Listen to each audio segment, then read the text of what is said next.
Hello my dear CMA students, कैसे आप लोग स्टूडेंट्स। आज का जो वीडियो है, आज का वीडियो आपकी एग्जाम पॉइंट ऑफ व्यू से बहुत ही इंफॉर्मेटिव होने वाला है, क्योंकि आज की वीडियो में हम लोग डिस्कस करने वाले हैं आपका जो कॉस्ट अकाउंटिंग पेपर है उसका पेपर पैटर्न दिसंबर 25 में कैसे होने वाला है। अब देखो, मैं कोई भगवान तो नहीं हूं कि मुझे पता है कि एग्जैक्ट कौन कौन सा चैप्टर से क्वेश्चन आने वाला है, लेकिन जो इंस्टीट्यूट एक ट्रेंड फॉलो करता है ना, उस ट्रेंड की बेसिस से हम ये एक्सपेक्ट कर सकते हैं कि कौन सा चैप्टर से कौन से नंबर पे कौन से चैप्टर का क्वेश्चन आने वाला है। ओके, तो अगर आपने ये वीडियो किसी और यूट्यूब चैनल से देख लिया, किसी और फैकल्टी को आप फॉलो करते हो, तो आपको ये वीडियो देखने की कोई जरूरत नहीं।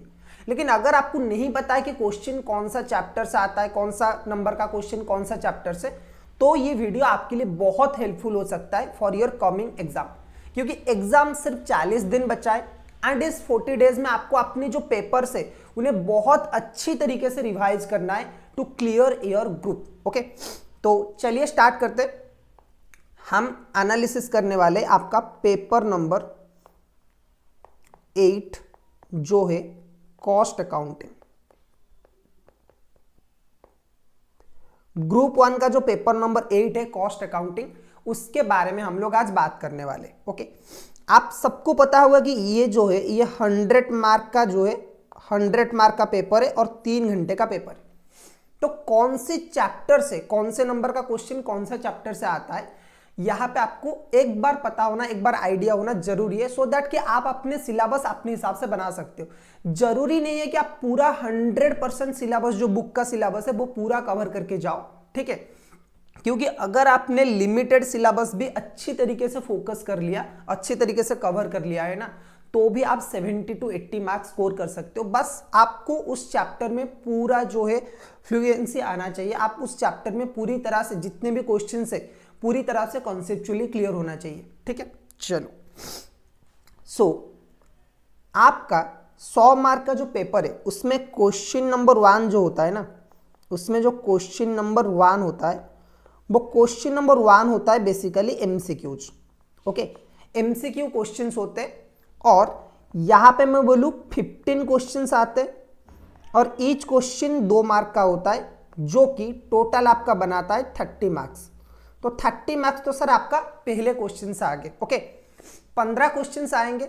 15 क्वेश्चन में से आपको पूरा का पूरा क्वेश्चन करना है, ईच कंटेंट 2 मार्क्स, और आपको आंसर लिखने की जरूरत नहीं। आज के टाइम पे जो आईसीएमए का पैटर्न है उसमें आपको आंसर लिखने की जरूरत नहीं है, आपको बस सर्कल करना है कि कौन सा ऑप्शन करेक्ट ऑप्शन है। ओके, तो this is the most easiest question to score, और इसमें से अगर आप 20 to 26 कवर कर लेते हो, मतलब 10 से 12 क्वेश्चन अगर आप सही कर लेते हो, तो आपकी पेपर में पास होने की जो प्रोबेबिलिटी है वो 90% हो जाता है, ठीक है।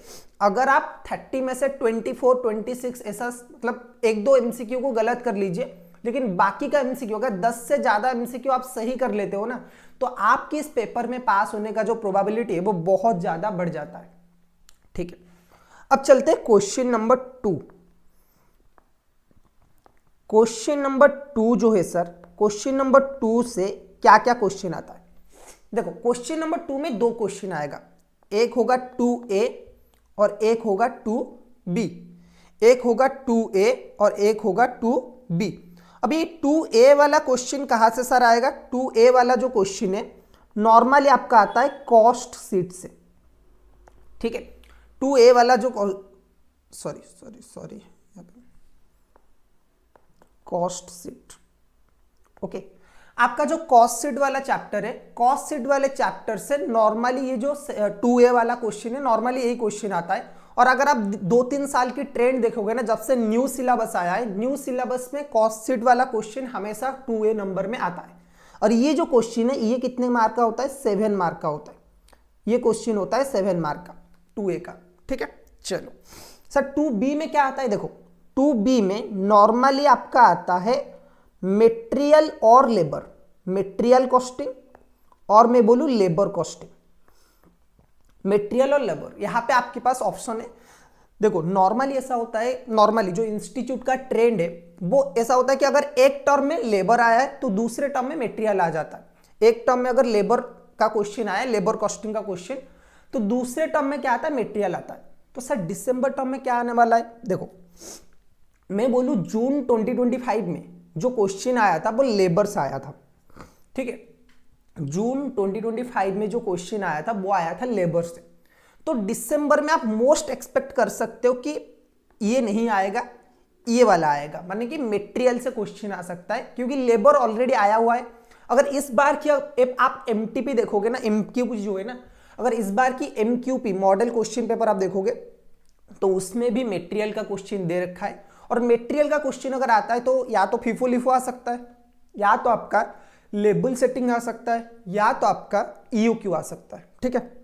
इन तीनों में से नॉर्मली मटेरियल का क्वेश्चन आता है। Label setting is the most important question. आपको लेबल सेटिंग वाला जो क्वेश्चन है वो ज्यादा प्रिपेयर करना चाहिए। अगर मटेरियल से क्वेश्चन आता है नॉर्मली वही से आता है।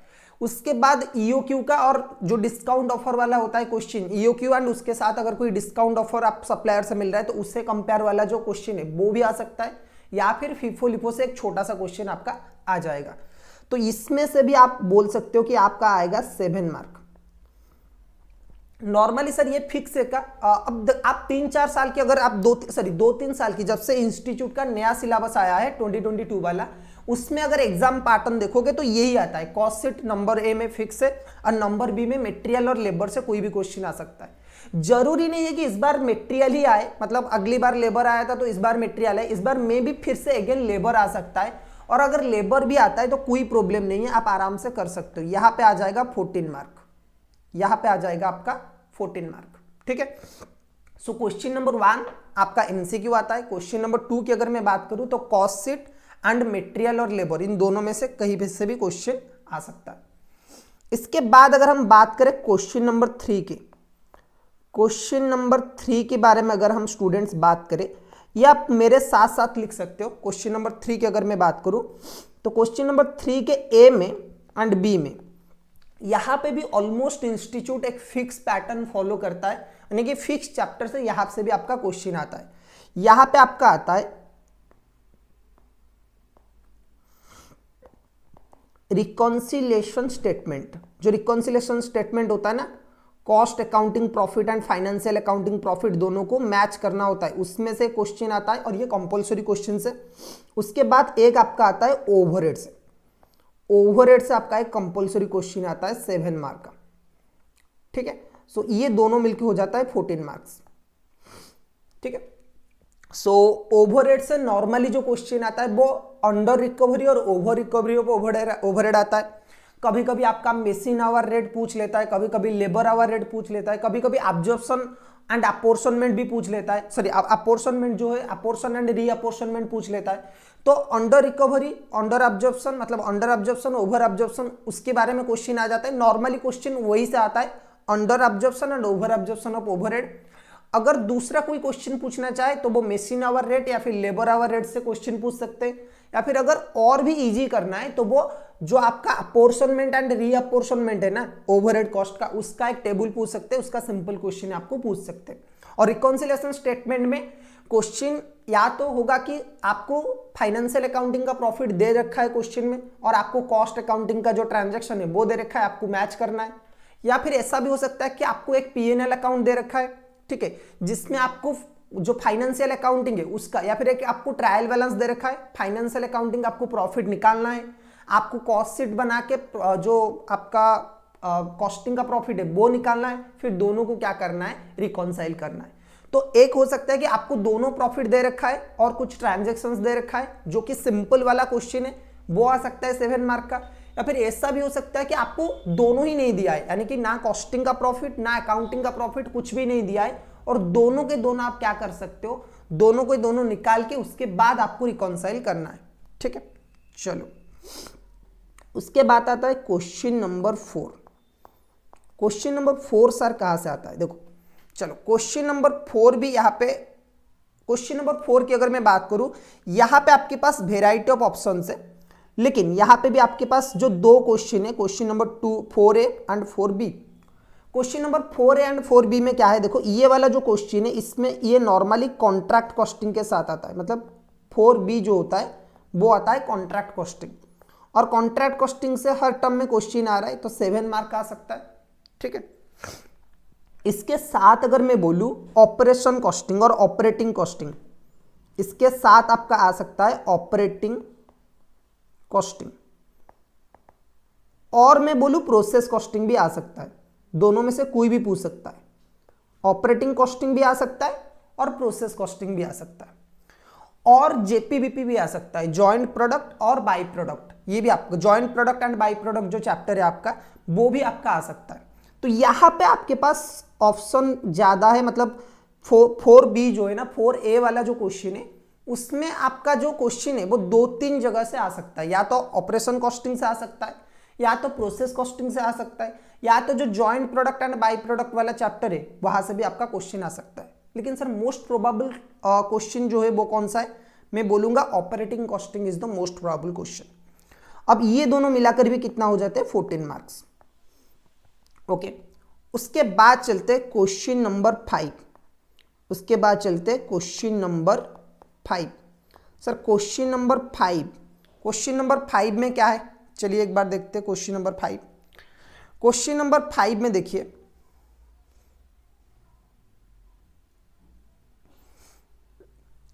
यहां पे आपका क्वेश्चन नंबर 5A में एंड 5B में, देखो 5B फिक्स है, इसका आता है स्टैंडर्ड कॉस्टिंग।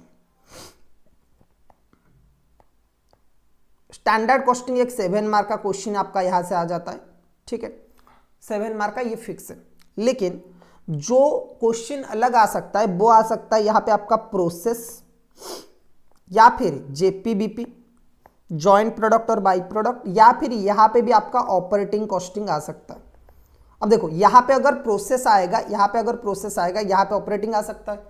यहां पे अगर ऑपरेटिंग आएगा, यहां पे प्रोसेस और जेपीबीपी, कौन सा एक चैप्टर से क्वेश्चन आ सकता है। ये भी आपका कितना है, 7 मार्क का है, ठीक है। तो अगर मैं टोटल बोलूं, ये दोनों भी क्या हो जाएगा, 14 मार्क्स का हो जाएगा। अच्छा, उसके बाद चलते क्वेश्चन नंबर 6। क्वेश्चन नंबर 6, अब क्वेश्चन नंबर 6 में बोलूं, क्वेश्चन नंबर 6 आप एलोकेट करिए मार्जिनल कॉस्टिंग को। क्वेश्चन नंबर 6 जो है वो एलोकेट करिए आप मार्जिनल कॉस्टिंग। अब ए एंड बी दोनों आ सकता है, या फिर एक ही क्वेश्चन आ सकता है। ये जो चैप्टर है ये सिर्फ और सिर्फ मार्जिनल कॉस्टिंग के लिए, मार्जिनल कॉस्टिंग, जिसमें से कंपल्सरीली आपका कितना आएगा, 14 मार्क का क्वेश्चन आएगा। अब देखो ये जो क्वेश्चन है ये आइदर बड़ा भी हो सकता है, यानी कि एक 14 मार्क का पूरा क्वेश्चन आ जाएगा, या फिर कभी कभी क्या होता है कि दो छोटे मोटे क्वेश्चन जो है, एक अगर आपका वो लिमिटिंग फैक्टर वाला क्वेश्चन या फिर की फैक्टर वाला क्वेश्चन पूछ लेता है, वो आ सकता है। उसके साथ साथ अगर आप देखोगे कि आपका जो बीपी पीवी रेशियो वो वाला क्वेश्चन है, एक क्वेश्चन वहां से आ सकता है। तो लेकिन क्वेश्चन नंबर 6 जो है वो नॉर्मली मार्जिनल कॉस्टिंग से ही आता है। ओके, उसके बाद चलते हैं क्वेश्चन नंबर 7। क्वेश्चन नंबर 7 की अगर मैं बात करूं, क्वेश्चन नंबर 7 में भी दो टाइप के क्वेश्चन है, और यहां पे भी ऑलमोस्ट मैं बोलूं फिक्स है। क्वेश्चन नंबर ए बोलूं तो ये है बजट का क्वेश्चन, नॉर्मली बजट का क्वेश्चन आता है यहाँ पे। और क्वेश्चन नंबर बी में बोलूं अगर, ये होता है कॉस्ट अकाउंटिंग स्टैंडर्ड, यानी कि कैश का क्वेश्चन। ये भी आपका 7 मार्क का आता है, और ये आता है थ्योरी, ये आता है थ्योरी, ये आता है 7 मार्क का, ठीक है। सो इन दोनों से अगर करें तो ये आ जाएगा 14 मार्क का क्वेश्चन, ठीक है। अब चलो बात करते हैं लास्ट वाला question, question number 8। Question number 8 जो है ये पूरा का पूरा थ्योरेटिकल क्वेश्चन है, इसमें शॉर्ट नोट आता है तीनों, ए बी एंड सी, ठीक है। अब क्वेश्चन नंबर ए अगर मैं बात करूं ना, ए आता है नॉर्मली, ए एंड ये जो सी वाला है, सी आता है cost accounting standard theory, okay. ये आता है 5 मार्क का, ठीक है, ये आता है आपका 5 मार्क्स का।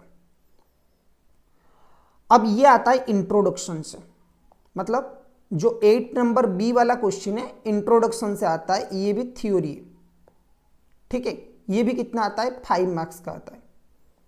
और ये जो 4A है ना, मतलब 8A है ना, ये जो क्वेश्चन है ये थोड़ा सा एक्चुअली किसी से भी आ सकता है, मटेरियल हो सकता है, ठीक है, आपका लेबर भी हो सकता है, आपका मार्जिनल भी हो सकता है, किसी भी चैप्टर से ये थ्योरी क्वेश्चन आ सकता है। इसका कितना है, 4 मार्क्स। अब ये तीनों को अगर आप मिला लो तो आपका आ जाएगा 14, ठीक है। तो सर ये है आपका पेपर पैटर्न पूरा का पूरा। एक बार चलो डिस्कस कर लेते हैं। देखो क्वेश्चन नंबर 1 यहाँ पे कंपलसरी है, you have to do question number 1, आप उसे स्किप नहीं कर सकते। ये आता है 15 क्वेश्चन 30 मार्क का, ठीक है। ईच क्वेश्चन कंटेंट्स 2 मार्क और 30 मार्क आपको करना है। और मैं बोलूं यही सबसे इंपॉर्टेंट क्वेश्चन है जिसके ऊपर डिपेंड करता है कि आप इस चैप्टर में या फिर इस सब्जेक्ट में पास होंगे या फिर नहीं होंगे। इसीलिए एमसीक्यू को बहुत अच्छी तरीके से आपको रिवाइज करना, एमसीक्यूज को रिवाइज करना बहुत ही जरूरी है। इसीलिए तो मैंने क्या किया है आपके लिए चैप्टर वाइज एमसीक्यू रिवीजन जो है ना, इसीलिए मैंने चैप्टर वाइज एमसीक्यू रिवीजन आपके लिए क्या किया, अपलोड किया है। आप देखोगे कॉस्टिंग का जितने भी चैप्टर वाइज रिवीजन है वो पूरा का पूरा मैंने आप लोगों के लिए अपलोड किया, ओके। उसके बाद ये जो क्वेश्चन नंबर 2 से क्वेश्चन नंबर 8 है ना, you have to answer any 5, you have to answer any 5 out of 7 questions. So 2 से लेके 8 तक 2 to 8 क्वेश्चन, 2 to 8 जो है ना, ये क्वेश्चन नंबर 2 से आपका क्वेश्चन नंबर 8 तक, ठीक है। जो भी क्वेश्चन है 7 क्वेश्चन, इसमें से 2 क्वेश्चन आप स्किप कर सकते हो, 2 क्वेश्चन समझ रहे हो, यानी कि 4 चैप्टर आप स्किप कर सकते हो। सपोज आपने बोला कि भाई मैं क्या करूंगा, क्वेश्चन नंबर 7 नहीं करूंगा, तो आप क्या कर सकते हो, कॉस्ट अकाउंटिंग स्टैंडर्ड उसे पूरा स्किप कर सकते हो। एंड आप क्या कर सकते हो, बजट को स्किप कर सकते हो, क्योंकि उसी से क्वेश्चन आता है। आप बोलोगे कि भाई मैं ओवरहेड और रिकॉन्सिलेशन स्किप करना चाहता हूं, आराम से आप क्वेश्चन नंबर 3 स्किप कर सकते हो, ओवरहेड एंड रिकॉन्सिलेशन।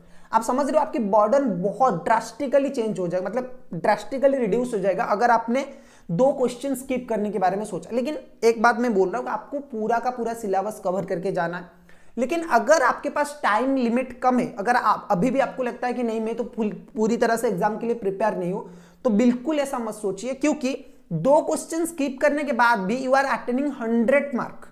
ये तो मैं उन लोगों के लिए बोल रहा हूं जिनका दिमाग में ये है कि भाई 100 मार्क पूरा क्वेश्चन करके आऊंगा। जिनके दिमाग में ये है कि मुझे 70-80 मार्क का क्वेश्चन करना है, तो आप एमसीक्यू पूरा का पूरा कर सकते हो। नॉर्मली इंस्टीट्यूट का जो एमसीक्यू क्वेश्चन है वो कॉपी पेस्ट आ जाता है, ठीक है। एमसीक्यू आप कर सकते हो, और आप क्या कर सकते हो, एनी 3 क्वेश्चन कर सकते हो या फिर एनी 4 क्वेश्चन कर सकते हो। आप तीनों क्वेश्चन स्किप कर लीजिए, यानी कि 6 चैप्टर आप स्किप कर सकते हो। मैं ये नहीं बोल रहा हूं कि आपको स्किप करना चाहिए, लेकिन मैं आपको ये बोल रहा हूं कि ये अगर आपके पास टाइम लिमिट कम है ना, तो आप स्पेसिफिक चैप्टर के ऊपर फोकस करिए। जैसे कि मैं बोल रहा हूं कि ये वाला क्वेश्चन आएगा ही आएगा, क्वेश्चन नंबर 2 जो है इट्स कंपलसरी, ठीक है। आप कॉस्ट अकाउंटिंग स्टैंडर्ड को स्किप मत करिए, क्योंकि उसमें से 12 मार्क का क्वेश्चन आता है। कैसे, यहां पे सर 7 आता है और यहां पे 5 मार्क का कंपलसरी है, तो वो आप कर सकते हो, ठीक है। आप चाहे तो मार्जिनल कॉस्टिंग अगर स्किप करोगे तो आपको एक क्वेश्चन स्किप करना पड़ेगा, लेकिन अगर आप ये स्टैंडर्ड प्रोसेस, ऑपरेटिंग कॉस्टिंग ये सब स्किप करना चाहते हो तो आप क्वेश्चन नंबर 5 स्किप कर सकते हो। मैंने आपको ये बस इस चैप्टर में बताया कि कौन से क्वेश्चन किस चैप्टर से आता है, ठीक है, किस चैप्टर से कौन सा क्वेश्चन आता है। अब आपके पास टाइम है, आराम से 40 डेज आपके पास है, और 40 डेज में आप आराम से अपना एक सिलेबस बना सकते हो कि अगर मुझे लगता है कि मुझे अच्छी तरीके से एग्जाम में 80 मार्क अटेंड करना है या फिर 70 मार्क अटेंड करना है with MCQ, then in that case मुझे कौन कौन से क्वेश्चन करना है। अगेन मैं आपको स्टूडेंट बोल रहा हूं, आप 100 मार्क अटेंड करिए, कोई जरूरी नहीं है आप 2 क्वेश्चन स्किप करके, यानी कि 4 चैप्टर स्किप करके भी आप 100 मार्क अटेंड कर सकते हो। लेकिन अगर आपको 70-80 भी अटेंड करना है ना, तो भी आप क्या कर सकते हो पता है, 2 चैप्टर और 2 क्वेश्चन और स्किप कर सकते हो। अगर सिर्फ कोई स्टूडेंट को, अगर किसी स्टूडेंट को 70 अटेंड करना है, then he can only answer 3 question. 3 question जो होता है वो कितना आता है, 42 का, और आपका एमसीक्यू कितना है, 30 मार्क का। तो आराम से आप 70 मार्क अटेंड कर सकते हो, ठीक है, 72 आप अटेंड कर सकते हो, ठीक है। लेकिन तो 3 क्वेश्चन अगर आप कर रहे हो तो इसका मतलब ये है कि आपने 6 चैप्टर स्किप कर लिया है कॉस्टिंग से, 6 चैप्टर आपने कॉस्टिंग का स्किप कर लिया है। अगर आपने 6 चैप्टर स्किप भी किया है ना, तो भी कोई प्रॉब्लम नहीं है। अगर आप 70 कर रहे हो आराम से, तो भी आप आराम से पास हो सकते हो, ठीक है। चलो, तो स्टूडेंट्स आज की वीडियो में बस इतना ही, ओके। होपफुली ये जो वीडियो है आपको हेल्पफुल लगा होगा। मैं एक और आपके लिए वीडियो बनाऊंगा कॉस्ट अकाउंटिंग के ऊपर कि कौन कौन से चैप्टर जल्दी हो जाते हैं, कौन कौन से चैप्टर को आपको श्योरली देख के जाना है, और कौन कौन से चैप्टर को आप स्किप कर सकते हो। आप अपना सिलेबस कैसे बना सकते हो, इसी के अकॉर्डिंग आप अपना सिलेबस बना सकते हो। इसमें से ग्रीन चैप्टर कौन कौन है, इजी वाले चैप्टर कौन कौन है, और किसमें से ज्यादा क्वेश्चन आता है वो भी आपको माइंड में रखना है। ठीक है, चलो आज के वीडियो में बस इतना ही, फिर मिलेंगे और एक बहुत इंफॉर्मेटिव वीडियो में। Till then keep learning and all the best for your exam.